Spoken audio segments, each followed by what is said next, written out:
Assalamualaikum warahmatullahi wabarakatuh. Selamat malam Bapak Ibu hadirin yang berbahagia. Perkenalkan, saya Putri Windasari. Saya Erlang Purbaya. Saya Maria Anastasia mengucapkan selamat datang di debat kelima calon presiden pemilu tahun 2024. Bapak Ibu hadirin dan pemirsa, kita akan mengundang pasangan calon presiden dan calon wakil presiden pemilu tahun 2024. Dan inilah calon presiden dan calon wakil presiden nomor urut 1, Bapak Haji Anies Rashid Baswedan PhD dan Bapak Dr. Honoris Causa Haji Abdul Muhaimin Iskandar.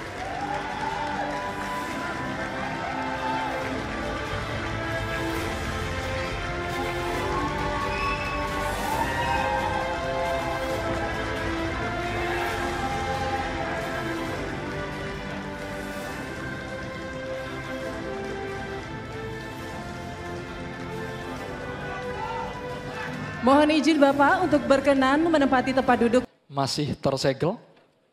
Sekali kami ingatkan bahwa kami hanya akan membacakan pertanyaan selama 1 kali. Mohon para calon presiden untuk menyimak dengan seksama. Pertanyaan ini ditujukan untuk calon presiden nomor urut 3, Bapak Ganjar Pranowo, dengan subtema ketenagakerjaan. Pekerja migran Indonesia tersebar di banyak negara. Di sana mereka banyak mengalami masalah, mulai dari masalah hukum, pelecehan, hingga kesehatan mental. Pertanyaannya, bagaimana strategi paslon menjamin keselamatan dan kesejahteraan pekerja migran Indonesia? Waktu Bapak 2 menit untuk menjawab dimulai saat Bapak berbicara, silakan. Terima kasih. Kembali negara hadir dengan segala perangkatnya.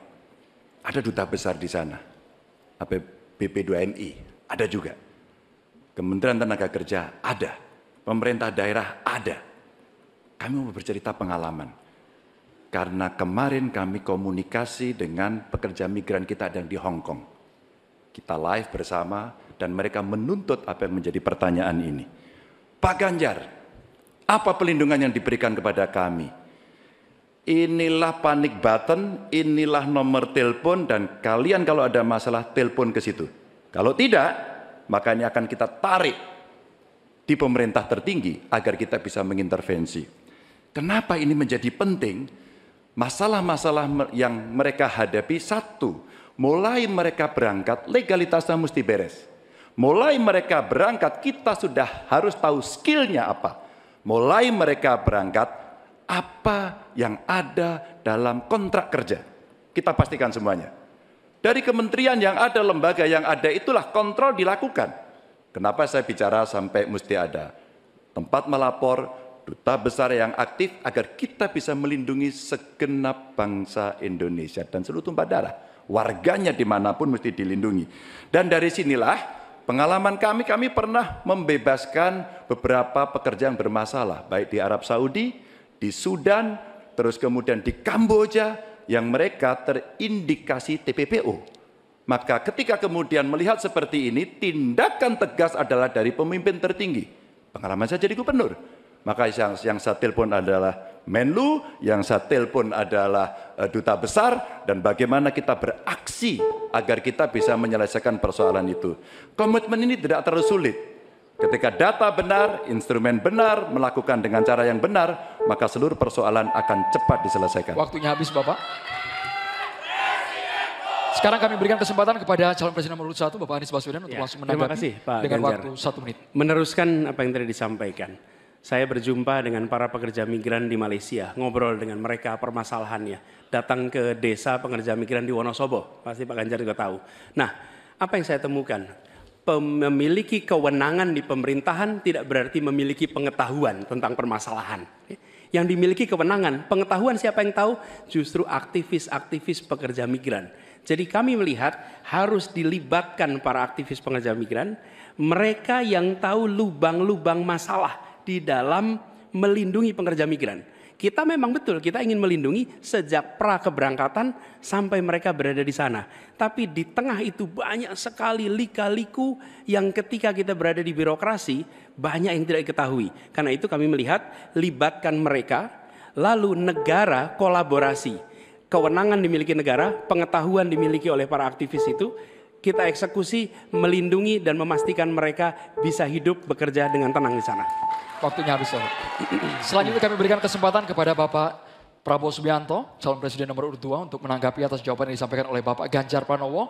Waktu Bapak 1 menit dimulai saat Bapak berbicara. Saya kok ya harus mengakui juga bahwa saya banyak sependapat dengan dua. Berarti apa ya, keberpihakan kita kepada kaum pekerja di luar negeri itu sebenarnya sama. Semua benar. Tetapi menurut saya ada berapa kedutaan kita di beberapa negara kewalahan. Masalahnya terlalu banyak. Jadi benar yang disampaikan Pak Anies, aktivis-aktivis ini sangat membantu untuk mengikuti dan membantu pekerja migran kita di mana-mana. Saya pernah pengalaman, saya pernah diberitahu oleh seorang aktivis, seorang perempuan tentang seorang pekerja perempuan di Malaysia yang 2 minggu lagi mau digantung. Kalau tidak ada berita dari aktivis perempuan ini, kita tidak bisa bantu dan intervensi. Jadi benar peran aktivis-aktivis sangat penting di bidang pembelaan hak-hak pekerja kita di luar negeri. Mereka adalah pahlawan-pahlawan. Terima kasih. Waktunya habis. Mohon tenang hadirin sekalian. Kami persilakan kepada calon presiden nomor urut 3 Bapak Ganjar Pranowo untuk merespon tanggapan dari Capres nomor urut 1 dan juga Capres nomor urut 2. Terima kasih atas masukannya. Karena udah banyak setuju ya baik-baik saja. Tapi kita mesti memberangkatkan mereka dalam kapasitas secara legalitas dan keterampilan yang baik. Yang berikutnya lagi tentu saja kalau sudah kasus, namanya kasus, semua bisa terlibat. Gunakan teknologi informasi, gunakan medsos. Maka kenapa kemudian dalam pengalaman kami, seluruh kepala dinas Anda harus punya medsos. Disitulah orang sebenarnya bisa menyampaikan secara cepat. Maka ketika itu masuk dalam dashboard kami, dalam lapor GUP umpama pada saat itu, kita merespon dengan sangat cepat karena kita tahu persoalan yang mereka hadapi. Menggunakan banyak pintu-pintu untuk melaporkan ini adalah bagian cara menangani kasus yang paling tepat. Tapi mencegah itu jauh lebih baik. Dengan sekali lagi legalitas, keterampilan, kontrak, dan memberdayakan seluruh aparatur termasuk pemangku kepentingan dan aktivis kalau Mas Anies tadi sampaikan. Saya kira itu cara yang cukup komprehensif untuk merespon persoalan PMI. Waktunya habis Bapak. Oke. Sekarang boleh saya kasih waktu untuk memberikan tepuk tangan bagi ketiga calon presiden. Silakan. Ya. Baik, dan juga kami mempersilakan Capres untuk kembali duduk ke tempat masing-masing. Ya, Bro. Hadirin dan juga pemirsa, di segmen berikutnya, ini yang paling ditunggu-tunggu, yaitu sesi saling tanya, memberikan tanggapan dan interaksi antar kandidat, Anggi ya. Ini yang paling seru pastinya. Benar sekali, dan kami akan lanjutkan usai jeda di debat kelima calon presiden pemilu tahun 2024. Tetaplah bersama kami.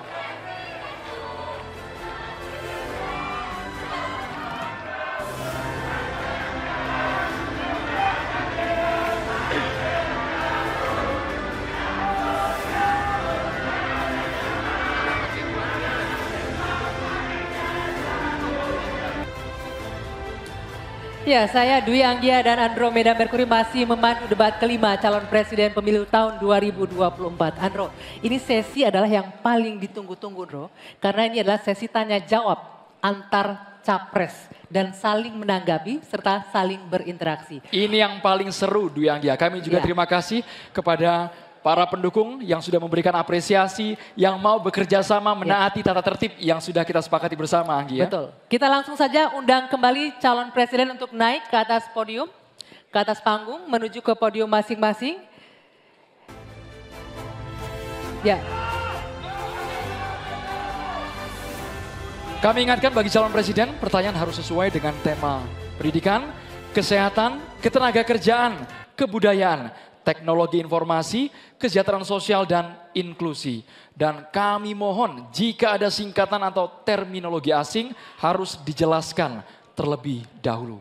Baik, langsung saja kesempatan pertama untuk segmen ini akan kita berikan langsung Capres nomor urut 2, Bapak Prabowo Subianto untuk bertanya ke Capres nomor urut 3, Bapak Ganjar Pranowo. Bapak, waktunya 1 menit dimulai dari Anda berbicara, silakan.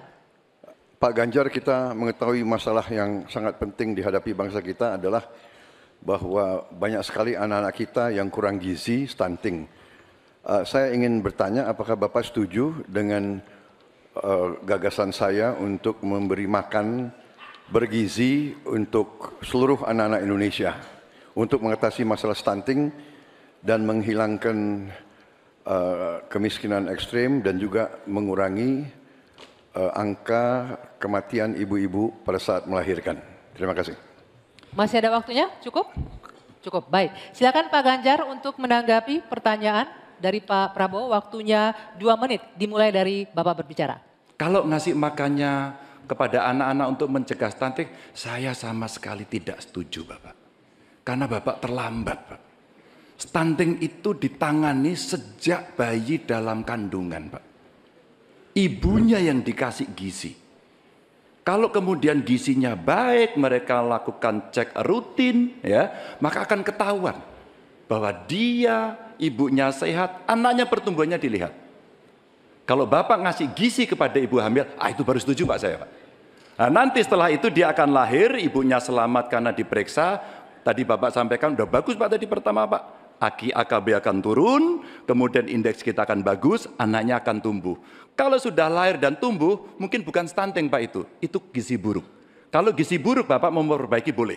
Jadi jangan sampai confuse antara stunting dan pemberian makan Pak. Jadi makannya jangan banyak-banyak, Pak. Nanti kekenyangan. Jangan sampai nanti terjadi obesitas.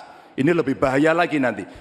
Itu kira-kira yang bisa dilakukan. Jadi mengatasi stunting sejak ibu hamil, bahkan bisa dicegah pada saat anak-anak kita mau menikah, Pak. Periksa kesehatan si calon pengantin perempuan, laki-lakinya juga, maka dia siap menikah. Ya, maka jangan menikah dini. Baru hamil, periksa rutin, kasih gizi, insya Allah Pak, itu akan melahirkan bayi-bayi yang sehat, yang kuat, dan kemudian kalau itu kurang gizi, baru Bapak benar tadi Pak. Kasih gizi yang baik agar anak-anak tidak kurang gizi dan dia tumbuh cerdas. Mudah-mudahan menjawab ini Pak. Terima kasih Pak. Waktunya? Cukup. Cukup. Baik, silakan Pak Prabowo untuk menanggapi jawaban dari Pak Ganjar. Waktunya 1 menit dimulai dari Bapak berbicara. Sebetulnya yang saya sampaikan ya persis itu. Jadi kita belum. Kita beri program kita beri makan ibu yang sedang hamil. Kita beri bantuan gizi ibu yang sedang hamil karena dia mengandung 9 bulan. Tapi memang stunting itu karena kurang gizi, Pak Ganjar. Itu karena ibu dan karena dianya juga kurang gizi, dia stunting. Dan itu terjadi di seluruh bagian dari Indonesia yang saya ketemukan anak-anak umur 10 tahun, badannya seperti anak umur 4 tahun. Jadi kita harus intervensi, kita harus kasih bantuan makan, dan juga ini mengurangi kemiskinan. Karena banyak sekali rakyat kita yang penghasilannya hanya 1 juta rupiah sebulan. Jadi kalau tidak dibantu makan anak-anaknya sangat berat hidupnya. Terima kasih. Ya, cukup waktunya ya. Baik, selanjutnya kami persilakan Pak Ganjar untuk menanggapi jawaban dari paslon nomor 2. Waktunya 1 menit, silakan dari sekarang. Jadi maksudnya Bapak mengkoreksi pertanyaan Bapak ke saya ya tadi ya? Tidak Pak? Oh tidak? Oke. Bapak setuju atau tidak dengan Pak Prabowo, makan siang? mohon ditahan. Saya izinkan kok Berbicara di waktunya biar kita saja berdebat.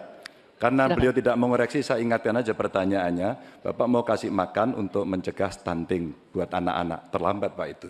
Maka saya sampaikan Pak, kalau Bapak mau mencegah stunting Pak, sekali lagi Pak, perhatikan proses menikah Pak.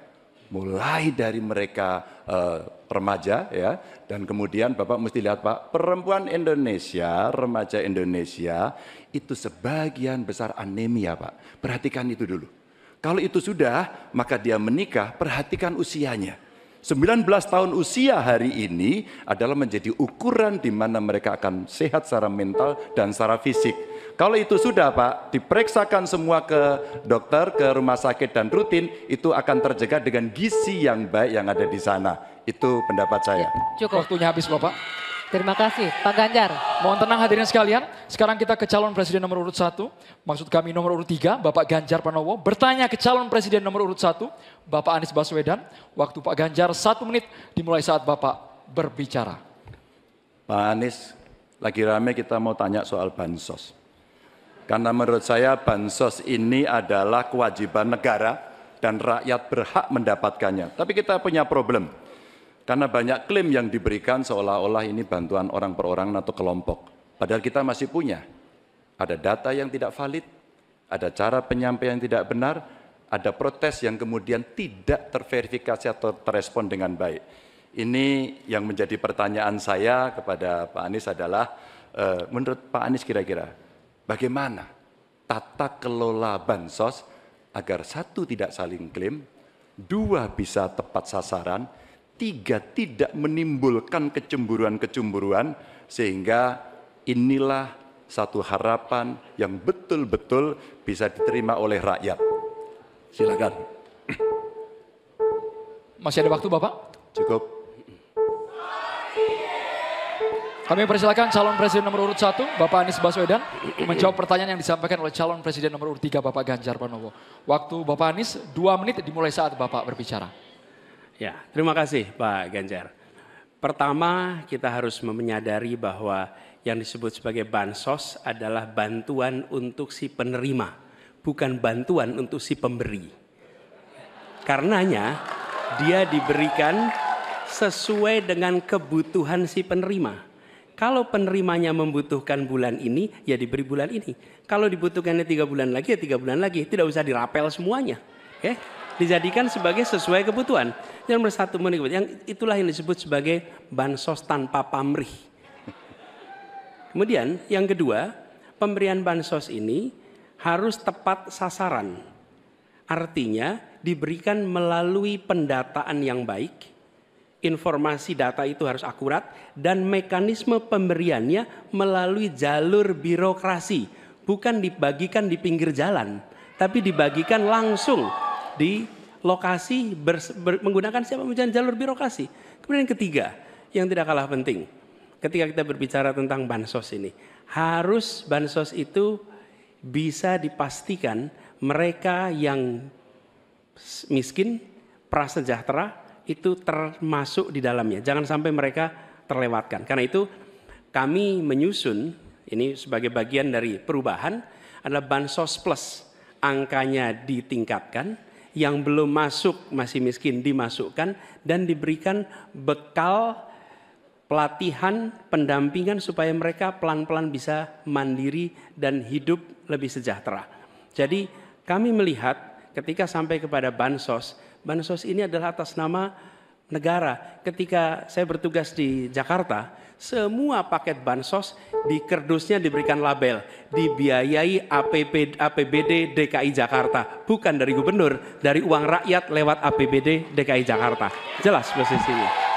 Selanjutnya kami mohon kepada calon presiden nomor 3, Bapak Ganjar Pranowo, menanggapi jawaban calon presiden nomor 1, Bapak Anies Baswedan. Waktu Bapak 1 menit dimulai saat Bapak berbicara. Terima kasih. Ya kali ini pasti setuju dong. Karena proses logic thinkingnya adalah datanya diperbaiki. Ini yang pernah kita lakukan, dan ketika kawan-kawan Kades sudah bersusah payah diberikan ke atas, balik lagi pada data yang sama. Seolah-olah kita abai pada soal data ini, sehingga betul-betul bansos yang diberikan, yang rencananya tadi menurunkan kemiskinan, mengurangi gap, menurunkan kemiskinan oke ternyata, tapi gap tidak. Berapapun besarnya, gapnya tetap tinggi. Ini menarik, dan kami punya data yang kita bisa baca, dan tentu saja ini penting. Memang paradigma bansos, sekali lagi ini betul-betul hak rakyat. Tugas negara dan pemerintah adalah memastikan itu bahwa ini adalah tepat sasaran dan tepat waktu. Tadi yang disampaikan betul. Dan kami berusul bantuannya ganti aja deh bantuan kesra, karena tugas negara itu menciptakan keadilan sosial, bukan menciptakan bantuan sosial. Waktunya habis Bapak. Sekarang Bapak Anies Baswedan untuk langsung menanggapi jawaban dari Bapak Ganjar Pranowo. Waktu Bapak 1 menit dimulai saat Bapak berbicara. Mohon tenang hadirin sekalian. Ya, terima kasih Pak Ganjar. Dan yang dibutuhkan juga Pak Ganjar, kita harus mulai memikirkan opsi bahwa bantuan itu bisa berbentuk cash transfer, mengurangi potensi korupsi dalam pengadaan barang. Karena kita tahu pengadaan bantuan sosial itu pada satu sisi memang membantu, sisi lain ini memberikan usaha pada justru usaha-usaha raksasa, karena yang diisikan di situ adalah produk-produk dari perusahaan-perusahaan raksasa. Dan ini yang menurut saya harus koreksi, bila bantuan itu diberikan langsung dalam bentuk cash, ini salah satu yang perlu kita pertimbangkan. Mereka langsung gunakan sesuai dengan kebutuhannya. Lalu yang soal data, data ini sesungguhnya bisa dikerjakan bersama-sama. Kami pernah lakukan di situ, pasti sama nih Pak Ganjar, berikan kepada RT, RW, mereka musyawarah mencocokkan siapa dalam daftar itu yang benar, siapa dalam daftar yang keliru. PKK, LMK, kemudian Karang Taruna, RT, RW, mereka bisa membantu. Datanya akurat, dananya dipakai sesuai kebutuhan. Makasih. Waktunya habis Bapak. Ya, untuk sesi selanjutnya kita berikan kesempatan Capres nomor urut 1 untuk bertanya ke Capres nomor urut 2. Kami persilakan Pak Anies untuk bertanya kepada Pak Prabowo. Waktunya 1 menit dimulai dari Anda berbicara. Silakan Pak Anies. Baik, Pak Prabowo yang saya hormati, gagasan yang Bapak bawa dan Bapak gaungkan adalah keberlanjutan. Pertanyaannya kemudian, apakah yang sekarang kurang dari pemerintah hari ini akan dilanjutkan? Asumsi saya tidak. Yang kurang tentu tidak dilanjutkan. Karena itu pertanyaan yang perlu dijawab adalah terkait dengan persoalan perempuan. Bagi kami persoalan perempuan ini sangat penting. Dan karena tadi tidak ditanyakan di dalam dialog tadi, maka saya merasa perlu untuk mengangkat tema ini untuk memberikan kepada kita yang nantinya berada di puncak kepemimpinan nasional, memberikan perhatian yang serius pada persoalan perempuan. Ini persoalan yang mendasar. Pertanyaannya Pak, bisakah Bapak jelaskan apa yang kurang dalam pemberdayaan dan perlindungan perempuan sekarang dan bagaimana mengubahnya? Terima kasih Pak. Ya, cukup waktunya. Silakan dijawab Pak Prabowo. Waktu Anda 2 menit untuk menjawab. Dimulai dari Bapak berbicara. Baik, benar sekali ya, kita benar-benar melihat bahwa peranan perempuan sangat penting dalam kehidupan suatu bangsa, dan karena itu fokus saya adalah tadi ya, membantu gizi makan untuk kaum ibu-ibu yang hamil. Kedua, fokus kepada pendidikan. Saya ingin membangun sekolah-sekolah unggul terpadu di tiap kabupaten, di mana kaum perempuan harus diberi suatu kesempatan yang sama dengan kaum laki-laki, dan ini sudah saya rintis di Universitas Pertahanan, di program-program S1 yang kita buka di 10 prodi di bidang Science, Teknologi, Engineering, Mathematics. Ternyata proporsi perempuan sangat besar. Juga di Politeknik Vokasi di Atambua yang kita buka, justru perempuan lebih besar dari laki-laki di mahasiswa dan mahasiswinya. Jadi memang benar ini kita harus memberi kesempatan terutama melalui pendidikan dan pelayanan kesehatan. Ini saya kira sangat-sangat penting. Kita harus kurangi secara drastis angka kematian ibu yang kita termasuk 10 negara tertinggi angka kematian ibu pada saat melahirkan. Jadi saya kira upaya-upaya untuk kesetaraan gender sangat penting. Juga di bidang politik kita melihat kaum perempuan sudah sangat mengambil peran yang sangat menonjol, dan saya akan mendorong peranan itu di pemerintah yang saya pimpin kalau saya dipilih. Terima kasih. Waktunya habis. Saya berikan kesempatan untuk Pak Anies menanggapi jawaban dari Capres nomor urut 2. Waktunya 1 menit. Silakan dimulai dari Bapak berbicara. Ya, terima kasih Pak Prabowo. Tapi mohon maaf, nampaknya Bapak belum menjawab pertanyaan kami. Karena pertanyaan adalah tentang perlindungan perempuan, yang permasalahan apa dan bagaimana mengubahnya. Mohon nanti sesudah ini mungkin bisa dielaborasi soal perlindungannya. Kami melihat ada 3 hal ketika bicara itu. 1, perlindungan. Karena kita menyaksikan jumlah kekerasan pada perempuan luar biasa banyak, tinggi. Catatannya ada 3,2 juta kasus selama 8 tahun terakhir ini. Itu yang tercatat, itu yang terlaporkan. Dan perempuan ini harus dimuliakan, harus dilindungi, dan kekerasan pada perempuan tidak boleh disepelekan, tidak boleh dianggap sebagai isu kecil. Dari mulai catcalling sampai kekerasan fisik, itu semua harus ditindak tegas dan kami akan tidak tegas.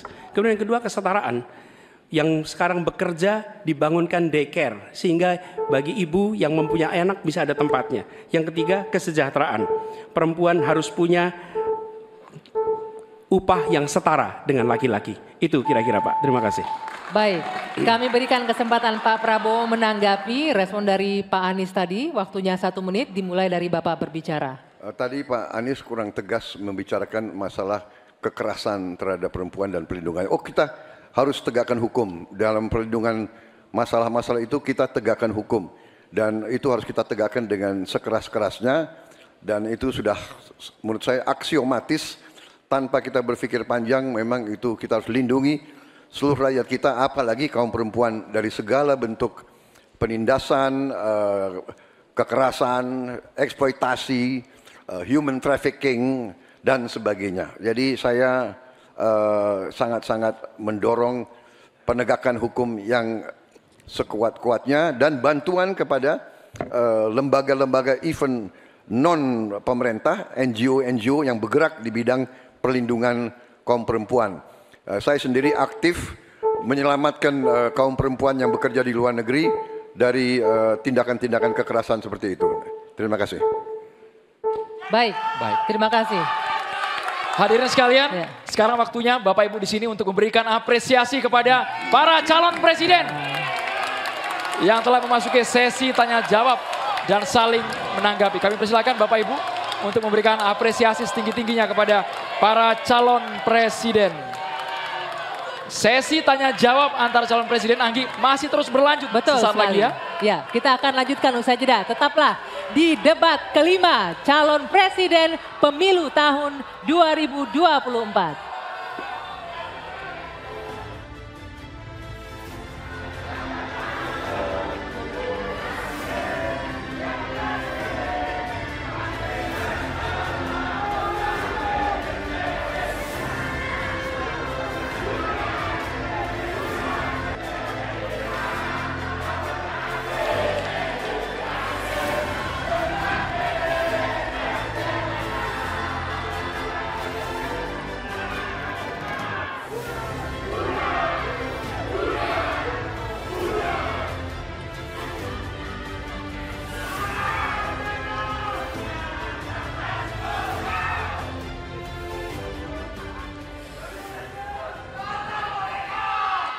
Ya pemirsa, Anda kembali menyaksikan debat kelima calon presiden pemilu tahun 2024. Dan kita masih akan melanjutkan sesi tanya jawab antar calon presiden. Tentu saja masih sesuai dengan subtema malam hari ini, pendidikan, kesehatan, ketenagakerjaan, kebudayaan, teknologi informasi, kesejahteraan sosial, dan inklusi. Tapi Andro, sebelum kita lanjutkan, saya ingin memberikan apresiasi yang luar biasa, terutama untuk audiens kita malam hari ini yang sangat tertib malam hari ini. Terima kasih banyak Bapak Ibu para pendukung dari 01, 02, dan juga 03. Terima kasih banyak atas kerjasamanya semua hadirin sekalian. Oke, kita juga akan melanjutkan sesi tanya jawab dan sekali lagi mengingatkan Capres untuk menghindari ataupun kalau menggunakan terminologi dan singkatan dielaborasi terlebih dahulu ya. Kami kembali mengundang para calon presiden untuk menuju ke podium.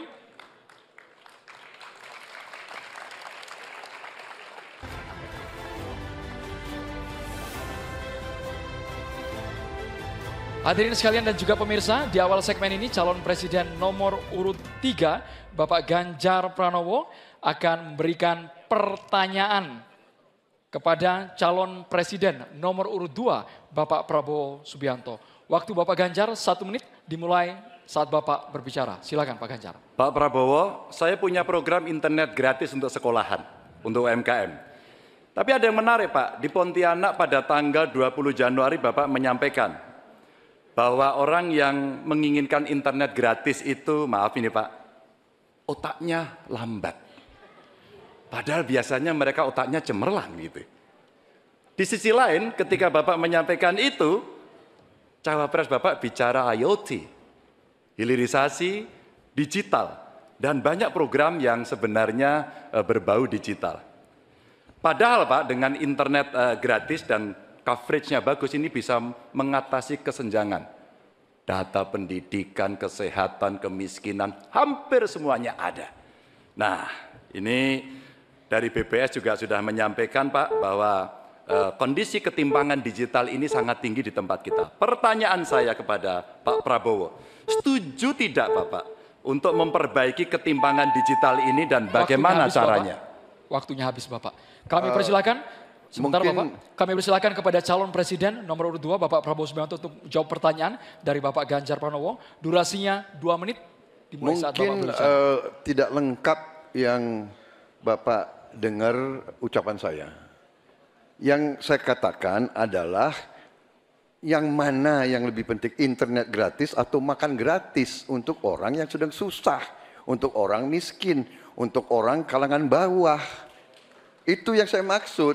Kalau internet gratis, ya saya setuju, tapi jangan internet gratis lebih dipentingkan daripada makan gratis. Makan ini mutlak untuk rakyat kita. Mereka harus makan, anak-anak harus makan, orang miskin harus makan. Itu maksud saya. Kalau internet gratis bagus untuk ketimpangan digital dan sebagainya. Saya sependapat. Mungkin ada yang lapor ke Bapak kurang lengkap. Saya kira itu mungkin ya. Tapi saya tidak bermaksud bahwa internet gratis itu tidak penting. Tidak. Kalau dibandingkan dengan makan gratis bagi saya strategik mengatasi banyak masalah. Saya kira itu jawaban saya. Terima kasih. Masih ada waktu Bapak? Saya kira saya sudah jawab. Baik. Ya. Selanjutnya kami persilakan. Mohon tenang hadirin sekalian, kami persilakan kepada calon presiden nomor urut 3 Bapak Ganjar Pranowo untuk menanggapi. Inilah hebatnya kalau 1 menit coverage internetnya bagus Pak. Jejak digital tidak akan pernah hilang Pak Prabowo. Maka statement Bapak yang hari ini mencoba mengklarifikasi rasa-rasanya di publik sudah lewat Pak. Karena pertanyaan Bapak itu sangat clear dan membandingkan itu. Maka kalau kita berbicara bahwa orang yang pilih internet gratis otaknya maaf lambat, saya kira statement itu sangat sadis. Dan tentu saja apa yang mesti kita lakukan Pak, ada kurang lebih 12.000 desa yang masih blank spot.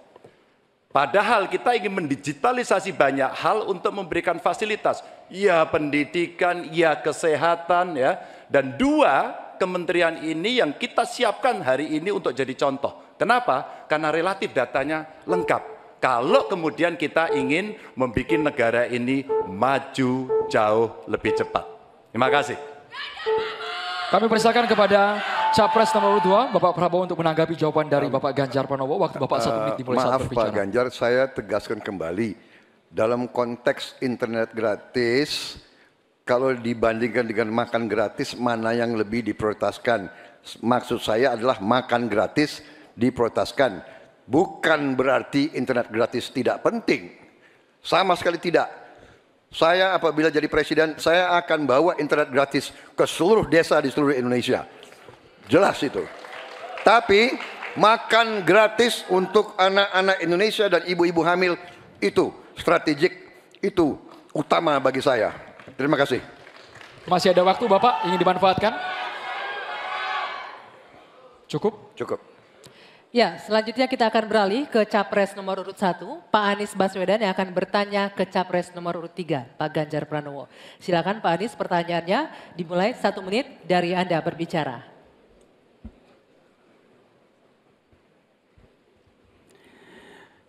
Pak Ganjar, ini pertanyaan saya terkait UKT yang mahal itu. Kampus memang seharusnya merdeka dan memerdekakan. Dan kampus merdeka itu baik, tapi bukan berarti merdeka untuk menaikkan ongkos. Bukan berarti menggunakan segala cara untuk bisa mendapatkan dana dari mahasiswanya. Nah, belakangan kita mendengar fenomena ini. Bahkan ada yang kesulitan membayar UKT sampai harus malah dianjurkan untuk menyelesaikan lewat pinjol. Nah, bagaimana pendapat dan pandangan Pak Ganjar melihat problem pendidikan tinggi di Indonesia ini? Silakan Pak Ganjar. Ya, silakan waktunya 2 menit Pak Ganjar untuk menjawab. Terima kasih Pak Anies. Yang pertama, hentikan liberalisasi pendidikan. Hentikan hari ini. Berikanlah kepada para mahasiswa kita proporsi yang benar. Kenapa Ganjar Mahfud punya program 1 keluarga miskin, 1 sarjana, agar mereka tidak direpotkan pada persoalan ini. Dan Pak Anies tadi betul, ikhtiar para mahasiswa hari ini agar dia tetap bisa sekolah adalah ngutang. Dan pinjol ternyata menjadi problem, dan saya sepakat, kami diskusi beberapa waktu lalu dengan para mahasiswa di Jogja, ini menjadi cerita utama.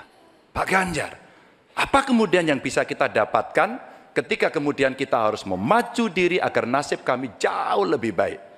Karena kami tidak bisa mendapatkan akses yang mudah di situ. Saya ingin mengangkat kembali sebenarnya. Dulu, era senior-senior saya, senior-senior kita saya kira, termasuk kakak saya sendiri, dia punya KMI kalau tidak salah waktu itu, Kredit Mahasiswa Indonesia. Dan kalau tidak salah kakak saya sampai hari ini ijazahnya tidak pernah diambil juga. Karena itu dia lulus menggunakan kredit yang sangat murah, diberikan skim oleh pemerintah, dan modelnya seperti Yarnen, bayarnya setelah panen. Panennya apa? Ketika dia sudah lulus. Maka liberalisasi yang mesti dihentikan ini menurut saya mesti juga diimbangi dengan proporsionalitas kepada mana yang mampu dan mana yang kurang mampu.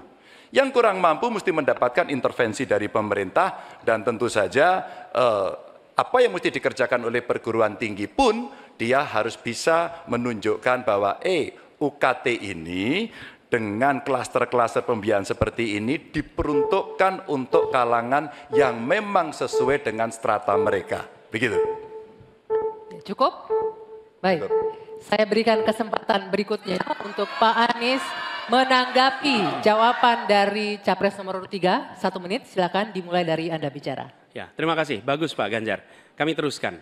Jadi kami melihat pendidikan tinggi sebagai supplier pembentukan kelas menengah Indonesia. Negara harus menempatkan pendidikan tinggi itu sebagai eskalator sosial ekonomi. Jadi kalau cara pandangnya begitu, maka biaya pendidikan tinggi ada 2 penyedianya. 1 orang tua, 1 negara. Nah, unsur negara harus lebih besar.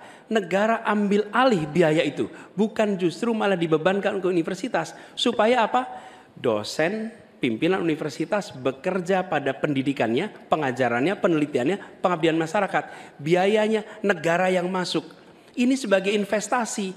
Nanti negara itu dapatnya pendapatan dari mana? Ketika mereka menjadi kelas menengah, mereka bekerja, mereka memberikan pajak bagi negara, tapi bukan pendapatan ketika mereka sedang sekolah. Jadi negara menciptakan universitas sebagai eskalator sosial ekonomi. Itu kira-kira juga dilakukan. Baik, kami berikan kesempatan terakhir untuk Capres nomor 3 memberikan tanggapan dari respon Pak Anies. Silakan Pak Ganjar 1 menit dari Anda berbicara. Kalau kita ingin membangun dan basisnya adalah sumber daya manusia, saya kira tidak boleh diingkari bahwa betul pendidikan adalah investasi. Jangan dihitung-hitung sebagai sebuah kos. Maka kalau kemudian saya mau berbagi pengalaman di Jawa Tengah, kenapa saya cari keluarga miskin agar anaknya bisa sekolah langsung kerja. Kami mulai dari SMK karena alhamdulillah kami mampu untuk mengcover itu. Ada SMK Jateng, mereka sekolah 3 tahun dan lulus. Kami ingin tingkatkan ini. Kemana? Ke perguruan tinggi. Agar mereka kemudian bisa jauh lebih baik lagi. Dengan cara itu, ruang-ruang publik kehadiran negara khususnya dalam bidang pendidikan inilah yang bisa kita berikan kepada mereka. Hari ini yang kita tuju adalah bagaimana kebijakan ini berpihak kepada yang lemah. apakah itu si miskin, apakah itu kelompok perempuan, apakah itu penyandang disabilitas, sehingga mereka bisa mendapatkan akses pendidikan tinggi dengan murah.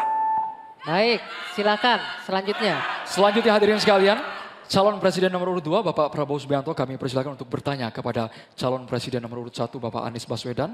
Waktu Bapak 1 menit dimulai saat Bapak berbicara. Pak Anies, kita mengerti tadi bahwa angka kematian atau usia hidup Indonesia termasuk cukup memprihatinkan, dan ini masalahnya adalah karena kekurangan dokter. Apakah Bapak setuju dengan gagasan saya untuk secara besar-besaran mengirim 10.000 anak-anak kita ke luar negeri dengan beasiswa penuh untuk belajar kedokteran dan sains, teknologi, dan engineering mathematics sebagai langkah darurat untuk mengatasi kesulitan ini dalam waktu yang sesingkat-singkatnya. Terima kasih. Masih ada waktu Bapak? Cukup? Silakan Bapak Anies Baswedan untuk langsung menjawab pertanyaan dari Bapak Prabowo Subianto. Waktu Bapak 2 menit untuk menjawab, silakan. Ya, prinsip untuk meningkatkan kompetensi kami setuju Pak. Karena kompetensi yang meningkat bagaimanapun juga akan bermanfaat. Nah, isunya adalah kita harus melihat apa yang menjadi urgen hari ini. Dan di situ harus berbicara dengan siapa? Berbicara dengan stakeholder. Negara punya kewenangan, tapi sekali lagi pengetahuan dan situasi di lapangan kita harus berbicara dengan stakeholder. Siapa itu? Asosiasi profesi, kemudian Kementerian Kesehatan, dinas di daerah, kemudian para aktivis, para pengamat, para pakar. Kumpulkan datanya, lihat apa yang menjadi kebutuhan. Sehingga kita bukan meloncat langsung ini adalah yang dibutuhkan. Kenapa? Karena seringkali yang kita anggap sebagai kebutuhan belum tentu di lapangan itu menjadi kebutuhan. Tapi prinsip pengembangan kompetensinya setuju Pak. Dan bila memang diharuskan untuk belajar ke luar negeri, maka go ahead. Tapi bila dibalik, profesor yang dibawa ke sini, institusinya dibawa ke sini juga tidak masalah. Karena dengan begitu proses belajar itu akan terjadi. Jadi kami melihat pengembangan kompetensi itu baik. Jangan tapinya memastikan sesuai dengan data yang ada supaya apa yang kita investasikan bisa menjawab kebutuhan. Jadi ada unsur pentingnya, ada unsur urgensinya. Kita kerjakan mana? Yang dapat dua-duanya, yang urgen dan yang penting, supaya hasilnya bisa langsung kita manfaatkan untuk Indonesia. Begitu jawabannya kira-kira Bapak. Terima kasih. Masih ada waktu Bapak? Cukup? Ingin dimanfaatkan? Kami persilakan kepada Bapak Prabowo untuk langsung menanggapi jawaban dari Bapak Anies Baswedan. Waktu Bapak 1 menit. Baik, saya kira Pak Anies, saya kira masalahnya adalah datanya sudah cukup jelas bahwa kita kekurangan 140.000 dokter. Sebagai contoh, di Atambua ada satu rumah sakit yang seharusnya ada 16 dokter, dokternya hanya 1 orang. Jadi dia kewalahan, dia harus melayani 3 kabupaten. Jadi bagaimanapun pemerintah saya kira harus ambil tindakan-tindakan yang cukup darurat.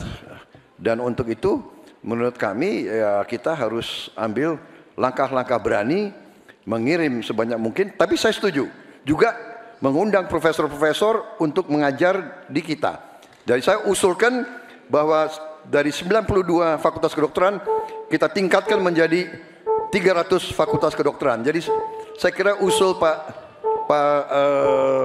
Anies baik juga mengundang profesor ke Indonesia. Bapak. Terima kasih. Terima kasih, waktunya habis. Kami persilakan Bapak Anies Baswedan untuk menanggapi jawaban dari Bapak Prabowo. Waktu tentu. Bapak 1 menit. Baik, terima kasih. Jadi, tapi ini juga Pak Prabowo yang saya hormati, kita banyak memberikan perhatian pada aspek kuratifnya. Itu memang betul, harus dikerjakan. Tapi jangan lupa aspek preventifnya. Dan ketika bicara aspek kuratif ada 2. Satu adalah soft infrastructure, tadi tenaga medisnya. Yang kedua hard infrastructure-nya. Apa itu? Misalnya nih, 15 dari 38 provinsi belum memiliki rumah sakit kelas A. Ini harus dibangun. Kemudian 171 kecamatan di 8 provinsi ini belum memiliki puskesmas. Jadi kita harus memikirkan dua-duanya, Pak. Soft infrastructure, manusianya, hard infrastructure, dan jangan lupa itu semua adalah efek dari pola hidup yang tidak, salah satunya efek pola hidup yang tidak sehat. Tidak sehat, karena itulah promotif preventif itu penting. Sehingga kita tidak hanya mengobati tapi juga mencegah. Demikian. Baik, Ya. terima kasih Bapak.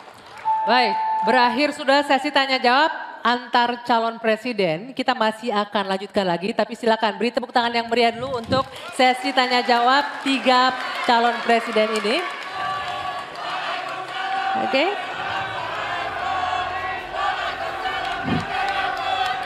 Ya, baik. Bapak, Ibu, dan juga hadirin, sudah ada 3 fase yang kita lewati.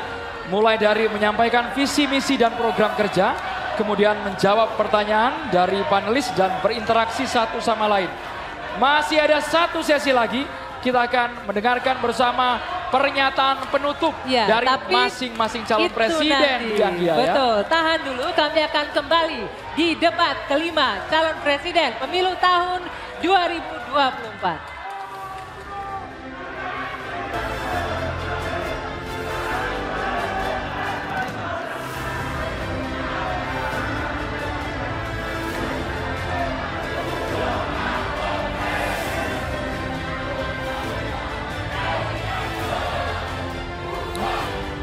Pemirsa, Anda kembali bersama kami di debat kelima calon presiden pemilu tahun 2024. Hadirin sekalian dan juga pemirsa, ini merupakan segmen terakhir di debat kelima malam hari ini. Ya, benar sekali, dan di segmen ini kita akan sama-sama mendengarkan pernyataan penutup atau closing statement dari ketiga calon presiden. Untuk itu kami mengundang bukan hanya pasangan calon presiden tetapi juga calon wakil presiden untuk sama-sama menuju ke podium. Kami mohon kepada calon presiden dan juga calon wakil presiden untuk sama-sama menuju ke atas panggung. Kita akan dengarkan bersama pernyataan penutup yang akan disampaikan hanya calon presiden yang akan menyampaikan pernyataan penutup. Ya, baik, mohon tenang sebentar ya. Sebentar lagi. Oke, kesempatan pertama kami akan berikan pernyataan penutup yang akan disampaikan oleh Capres nomor urut 1, Bapak Anies Rashid Baswedan. Waktunya 4 menit, dimulai dari Anda berbicara. Silakan.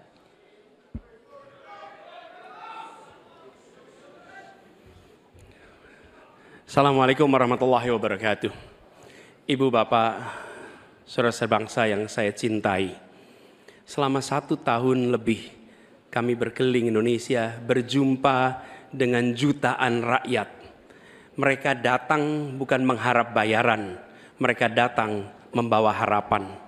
Mereka menginginkan ada perubahan, kondisi hidup yang lebih baik, bisa lebih makmur. Orang tua yang di malam hari melihat anaknya tidur dalam kondisi miskin, dia melihat sambil membayangkan, akankah anak saya tetap miskin seperti ini kelak? Bisakah mereka hidup lebih baik? Kami berjuang untuk perubahan agar orang tua yang miskin itu bisa melihat anaknya tidur sambil berkata, syukur alhamdulillah walau saya miskin, walau saya kelas menengah, tapi negara hadir untuk membantu anak saya punya masa depan yang cerah. Perjalanan ini perjalanan spiritual bagi kami. Setiap jabat tangan, setiap pelukan membawa pesan yang mereka sampaikan sebagai titip. Kami ingin Indonesia yang lebih baik, kami ingin Indonesia yang lebih adil. Dan kami tahu Tuhan yang Maha Kuasa, Allah Subhanahu wa Ta'ala, menginginkan kekuasaan yang welas asih, yang cinta kasih. Karena itu kami yakin bahwa Tuhan yang Maha Kuasa, Allah Subhanahu wa Ta'ala, akan memberikan kekuasaan pada yang dikehendaki. Qul yallahumma malikal mulki tu'ti mulka man tasya wa tanziul mulka mimman tasya. Bahwa Tuhan akan memberikan dan mencabut dari yang dikehendaki. Karena itu kami dalam berjuang menyadari betul cinta kasih, welas asih, ketulusan, keteguhan menjadi bagian dari perjuangan ini. Kami menemukan orang-orang yang bertugas di lapangan bersama kami, TNI, polisi, ASN, kepada mereka kami sampaikan rasa terima kasih yang luar biasa. Dan kami akan perhatikan mereka untuk bisa hidup lebih baik setiap tahunnya nanti. Kita juga menyaksikan ada yang menolak ini, yang hidup dari ketimpangan ini, yang justru merasakan kekuasaan dari ketimpangan ini. Itu yang akan kami lawan. Tapi kami tidak melawan dengan kebencian, kami tidak melawan dengan rasa ketidaksukaan. Kami akan membawa ini dengan spirit Surodiro Joyodiningrat, lebur dining pangastuti, bahwa segala angkara murka akan kalah oleh kebaikan. Merah putih di atas semuanya. Penghormatan kepada kebinekaan, penghormatan kepada persatuan akan mengantarkan kita, yang kita ikhtiarkan bersama-sama, menjadi Indonesia yang cerdas, sejahtera, sehat. Kesetaraan kesempatan bagi semua, itulah yang kami akan bawa. Setara bagi siapa? Laki perempuan, kaya miskin, kota desa, mereka yang berpendidikan umum, madrasah, pesantren, agama apapun, suku apapun. Dan kami akan tegaskan, negara tidak berdagang dengan rakyat, negara tidak pelit dengan rakyat, negara tidak berpaling dari yang papa, negara yang penuh cinta kasih kepada semuanya, negara yang hadir dengan perasaan yang halus, yang rahman, yang rohim kepada semua, yang merangkul dengan perasaan cinta. Sebagai orang tua bagi anak-anaknya, sebagai abah bagi anak-anaknya semua, yang mencintai semua dengan sepenuh hati, memperhatikan yang paling bawah untuk meningkat kesejahteraannya. Agar apa? Yang di tengah terangkat. Bila yang di bawah terlupakan, yang di tengah pun akan terlupakan, terhimpit. Karena itu pesan yang kami bawa adalah pesan negara yang menyayangi, negara yang welas asih, dan negara yang membereskan soal ketimpangan, negara yang membereskan soal ketidakadilan, membesarkan yang kecil tanpa mengecilkan yang besar, menguatkan yang lemah tanpa melemahkan yang kuat. Mari Katong lakukan perubahan. Terima kasih. Assalamualaikum warahmatullahi wabarakatuh. Selanjutnya kita ke calon presiden nomor urut 2, Bapak Prabowo Subianto, untuk menyampaikan pernyataan penutup. Waktu Bapak 4 menit dimulai saat Bapak berbicara. Bismillahirrahmanirrahim. Saudara-saudara sebangsa dan setanah air, kita baru saja beberapa bulan ini melaksanakan kampanye yang penuh dengan semangat, penuh dengan kontestasi, kadang-kadang penuh dengan kata-kata yang keras. Tetapi itikat kita baik. Saya kira 3 paslon semuanya ingin yang terbaik untuk rakyat Indonesia. Karena itu saya atas nama Prabowo Gibran dan atas nama Koalisi Indonesia Maju minta maaf kepada paslon 1 Pak Anies, Pak Muhaimin, dan paslon 3 Pak Ganjar dan Pak Mahfud. Seandainya dalam kampanye ini ada kata-kata kami atau perbuatan kami yang kurang berkenan, kami mohon maaf yang sebesar-besarnya. Kami juga mohon maaf kepada KPU seandainya kami juga bertindak yang kurang pas. Keinginan kita adalah untuk berbuat yang terbaik dan kami selalu berjuang untuk yang terbaik. Saudara-saudara sekalian, yang penting kita harus membangun dan menegakkan kerukunan, persatuan, kekeluargaan di antara semua unsur dan semua kalangan bangsa Indonesia. Terutama adalah kerukunan di antara pemimpin-pemimpin Indonesia. Saya tetap menganggap Mas Anies, Mas Muhaimin, Pak Ganjar, Profesor Mahfud adalah saudara-saudara saya sendiri. Kita berjuang untuk bangsa Indonesia, kita berjuang karena cinta kita kepada rakyat Indonesia. Saudara-saudara sekalian, manakala Prabowo Gibran dan Koalisi Indonesia Maju atas izin Tuhan Yang Maha Besar, Tuhan Yang Maha Esa, menerima mandat dari rakyat, kita akan jadi pemimpin nasional untuk seluruh rakyat Indonesia. Saya akan jadi presiden untuk seluruh rakyat Indonesia, termasuk yang tidak memilih saya dan termasuk yang tidak percaya sama saya akan berjuang untuk seluruh rakyat Indonesia. Kami berjuang bertekad menghilangkan kemiskinan dari Indonesia.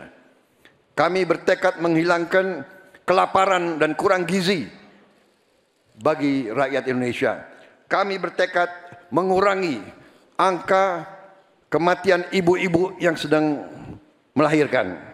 Kami berjuang untuk menghilangkan korupsi dari bumi Indonesia.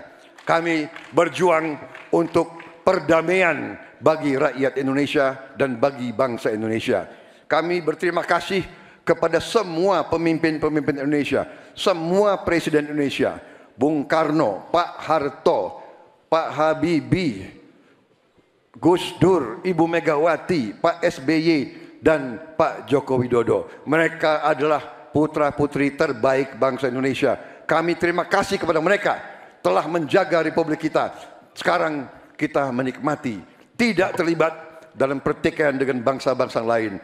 Kita sekarang fokus, musuh kita adalah kemiskinan, musuh kita adalah kelaparan, musuh kita adalah kesulitan rakyat, harus kita atasi. Kita membangun Indonesia kuat, adil, makmur, aman untuk semua, adil untuk semua, makmur untuk semua. Wassalamualaikum warahmatullahi wabarakatuh.